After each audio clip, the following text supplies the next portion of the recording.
በስመ አብ ወወልድ ወመንፈስ ቅዱስ አሐዱ አምላክ አሜን። በስመ አብ ወወልድ ወመንፈስ ቅዱስ አሐዱ አምላክ አሜን። በስመ አብ ወወልድ ወመንፈስ ቅዱስ አሐዱ አምላክ አሜን። ወንጌል ሲነበብ እንዲህ ይላል በቃሉ ጽኑ፣ ሌላ አታምልኩ ይላል ጌታችን መድኃኒታችን ኢየሱስ ክርስቶስ። የእሮቡ ሰይፈ ሥላሴ ዘእሮብ አንድ አምላክ ከሆነ ከአብ ወልድ መንፈስ ቅዱስ ስም አምኜ የዕለተ እሮቡን ጸሎትም የሰይፈ ሥላሴ ዝማሬም ጌታችን ኢየሱስ ክርስቶስ አባ በእግዚአብሔር አብ ስም ምስጋና ይገባን። ስለሰጠኸኝ ግልጽና እጽኡት ጸጋን ሁሉ ከዚችም ሰዓት አመሰግንሃለሁ አቤቱ። በዚችም የተባረከች ሰዓትም በታላቅ እናትና በግርማህም በኃያልነት በአገዛዝህ የምታምን እኔን ወዳጅህን ጸሎቴን ስማኝ፣ ልመናዬን ተቀበለኝ፣ ሥርዓትን ኃጢአቴንም አድርግልኝ። የልጅህንም የቅዱስ ሥጋውና የክብር ደምህን እቀበል ዘንድ የበቃሁ አድርገኝ። በፍርሃትም የሚደመስስልኝ ረድኤትህን ጠብቀህ ነፍሴን ከሚሽቱት ጠላቶች ሁሉ አድናኝ። አሜን። ትንቢትንና ትምህርትህ ቅንዓትን፣ ቂምን፣ ቁጣን፣ አመፅን፣ ክፋትን ሁሉ አስወግድልኝ። ጥቂትና ብዙውንም ግልጽና ህቡዕንም በደሌን በይቅርታህ ምሕረትህ ብዛት ማረኝ። አሜን። አቤቱ በመንገድ ትእዛዝም ወንጌል ጸናለሁ ዘንድ እርዳኝ። ከሰይጣን ክፉ ስራዎችን ሁሉ እኔን አርቅልኝ። እኔ አገልጋይህንም ባሪያህን ደካማዋን የተናኩም ምስኪንም ነኝና መልካሙን ሁሉ ስለ አደረክልኝ ፈንታም እኔ በድያለሁ።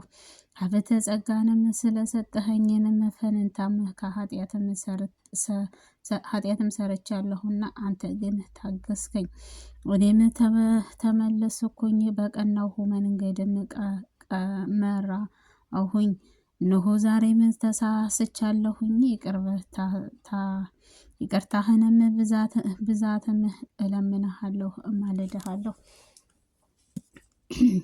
ማለትም እንደ ፈቃድህንም እረጋጋለሁ።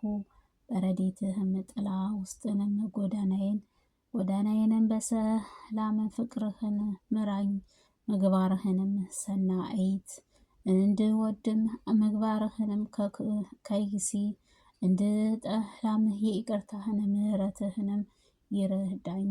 ይቅርም ባይንም ነህና ክብርና ምስጋናህን ስግደትህን በአንተ ይገዛል ለዘላለሙ አሜን። ቅዱስ እግዚአብሔር አሸናፊ የሚያደርግ ቅዱስ እግዚአብሔር ኃያልን የሚያደርግ ዓይኖችህ እንደሚነድ እሳት ናቸውና ቅዱስ እግዚአብሔር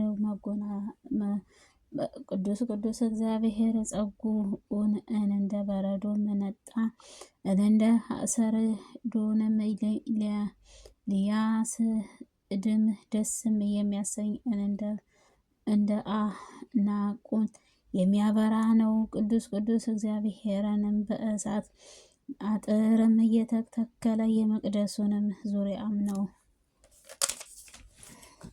ቅዱስ እግዚአብሔር በጠላትም ፊትም ንጹሕ ጋሻ ነው። ቅዱስ እግዚአብሔር ሰማያት ምሰሶ ምድርህንም ያለ ከሰማ እጅግ የጸና አምላክ ነው። ቅዱስ እግዚአብሔር ሁሉን የፈጠረ ቅዱስ እግዚአብሔር ለመንግስቱ ፍጻሜ የለውም፣ መግዛቱንም ለዘላለሙ ነው። ቅዱስ እግዚአብሔር ሶስትነትህ አይቀላቀልም፣ ሶስትነትህ ስግደትም ይገባዋል። ቅዱስ እግዚአብሔር በባህሪም ያገለግላል፣ ጉድጓዱንም ይከቡታል። የቅዱስ እግዚአብሔር ባህሪ ዝምም ትል ዘንድም በቁጣህንም ይገስጻል። በይቅርታህ ውሃንም የመቅሰፍትህን እሳትን የሚያጠፋልን እግዚአብሔር ምስጉን ነው። በይቅርታ ብዛትም ኃጢአትንም ይቅር የሚል በእግዚአብሔር ምስጉን ነው። በቸርነት ብዛትም አበሳ ገደልን የሚደፍርን በእግዚአብሔር ምስጉን ነው።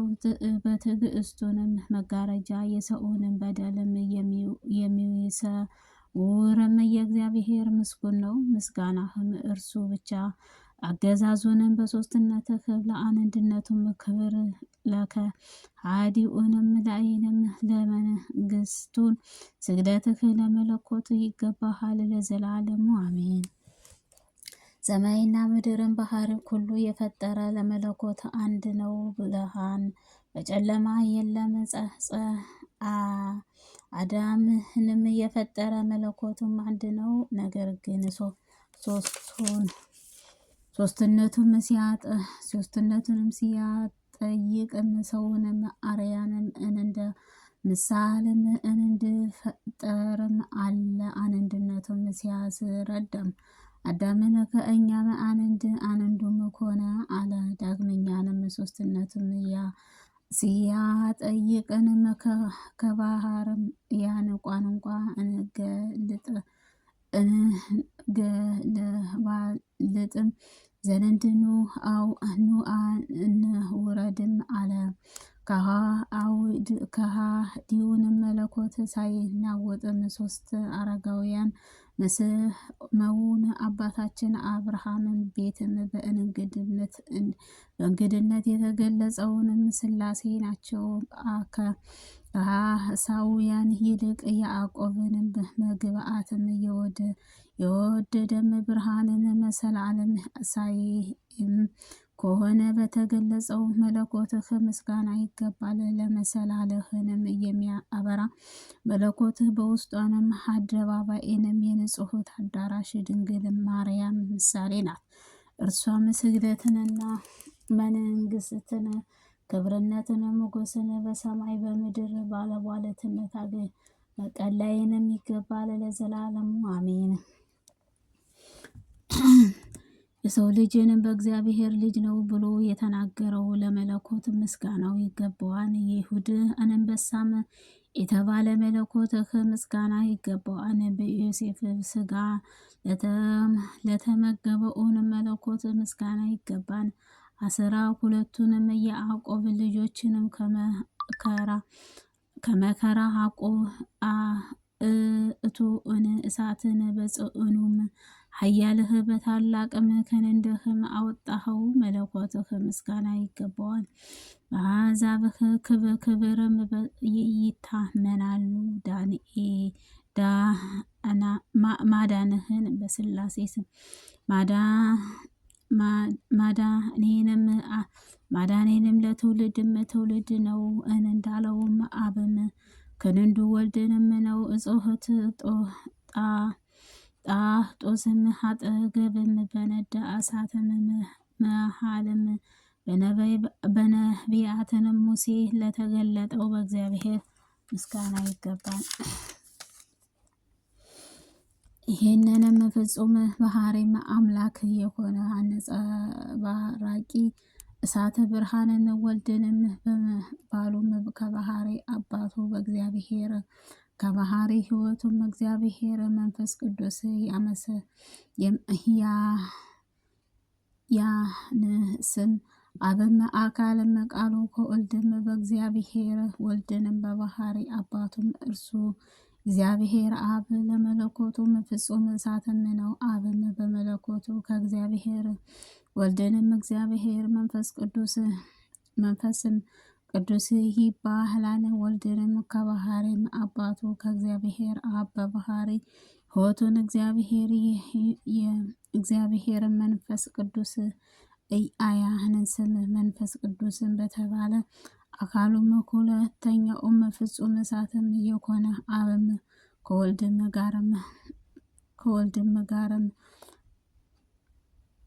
ከወልድም ጋርም አገዛዙም በስልጣኑም ኩሉ ነው። እግዚአብሔር ሥላሴ ገጸ አጋእዝ ዓለም ሥላሴ ገጸ በስምህ አካል ሶስት መለኮት ናቸውና አንዱም ከአንዱ ሶስትነታቸውም ከሁለቱም አይነጣጠሉም። በአካል ሶስት በመለኮታዊ አንድ ናቸውን። እንዲህም እያሉ በስመ ሥላሴ በመማፀንም ስለ ፍጹም ርኅራኄያቸው እኔንም ሕዝበ ክርስቲያንም ይቅር ይለኝ ዘንድ ነፍሴንና ሥጋዬን አደራ ሰጠሁ ለዘላለሙ አሜን። ተአምር ይቅርታቸውና ሀፍታቸው ረድኤታቸው እኔን ባሪያህንም ላይንም ለዘላለሙ ይደርና ስሉስ ቅዱስ ያደረጉትን ተአምር ይህ ነው። በእግዚአብሔር የሚፈራ አንድ ጻድቅ ሰውን በፍልስጤም አገር ነበረ።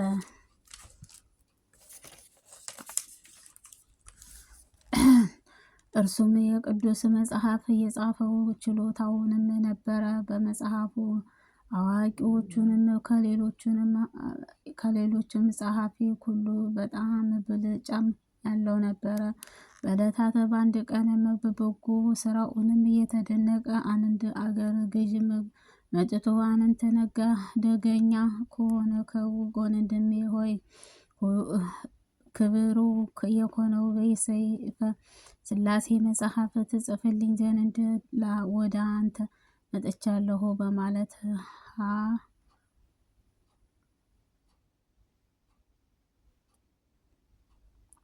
ዘንድ መጽሐፍ ትጽፍልኝ ዘንድ ወደ አንተ መጥቻለሁ በማለት ጸሐፊውንም በጠይቀህ እሺ በጎ አሰኘው።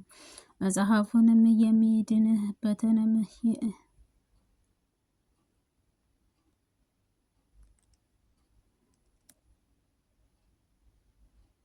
መጽሐፍ ለሚጽፍም ጊዜ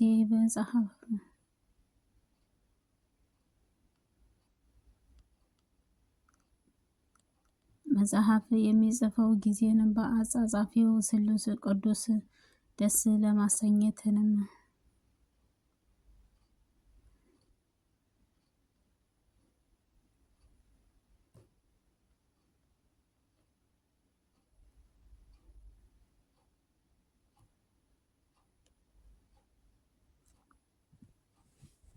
በሥላሴ መጽሐፍ የሚጽፈው ጊዜ በአጻጻፉ ስሉስ ቅዱስ ደስ በሚያሰኘው በስሉስ ቅዱስ ስምም እጅግ በሚያበራ በወርቅ ቀለምም ይጽፈውም ነበረ። ሥላሴውንም ይህን የስራውንም ይህን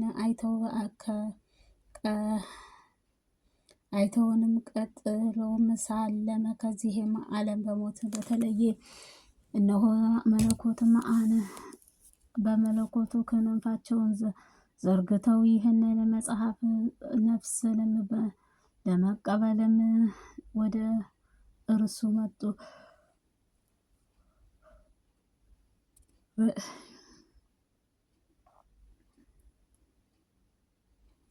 ለመላእክትንም ከስሉስ ቅዱስ ዙፋንም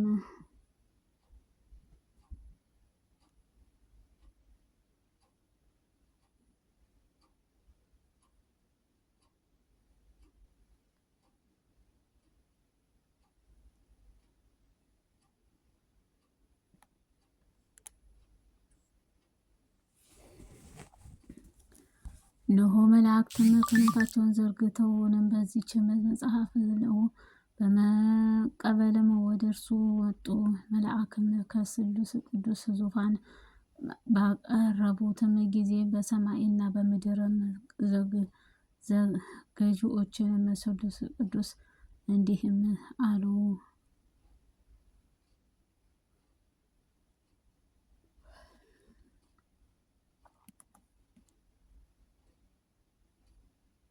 አንድ ጸሐፊንም በሕይወትንም ሳለህ አንተ ጸሐፊ የሕይወት ሳለህ ስማችን አስጊጠህንም እንደ ጻፍከውንም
ስማችን አስጌጠህ እንደ ጻፍከውን ደስታ ነው ወዳለበት ገነት ግባ ማለት ስሉስ ቅዱስ ይህንን አለ። ከአሉትም በኋላ መልካም ወስደውንም በሀገር ዓለም አድርገው ረቂቅና ለመስማትም እጅግ አስደናቂ ከሆነ የሥላሴን ምስጢርንም አስተማሩት።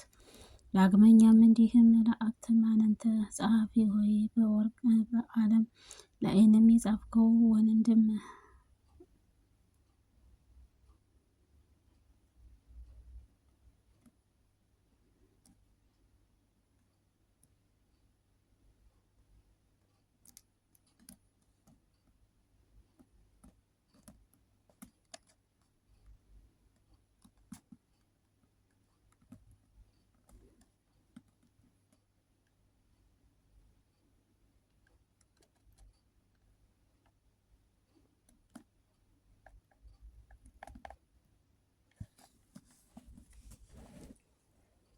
ዳግመኛም የጻፈው በወርቅ ዓለም ላይ የተጻፈው እርሱ ሆነ። ጸሐፊውም ስሙ በተመለከተ ጊዜ ፈጽሞ ተደነቀ። ቀጥሎም ገዢዎች ስሉስ ቅዱስም ይህንን ያክል ታላቅ ደስታ ዋጋም የሰጡት ምን ስራ ሰርቼ ነው ይህንንስ በማለት ተናገረ።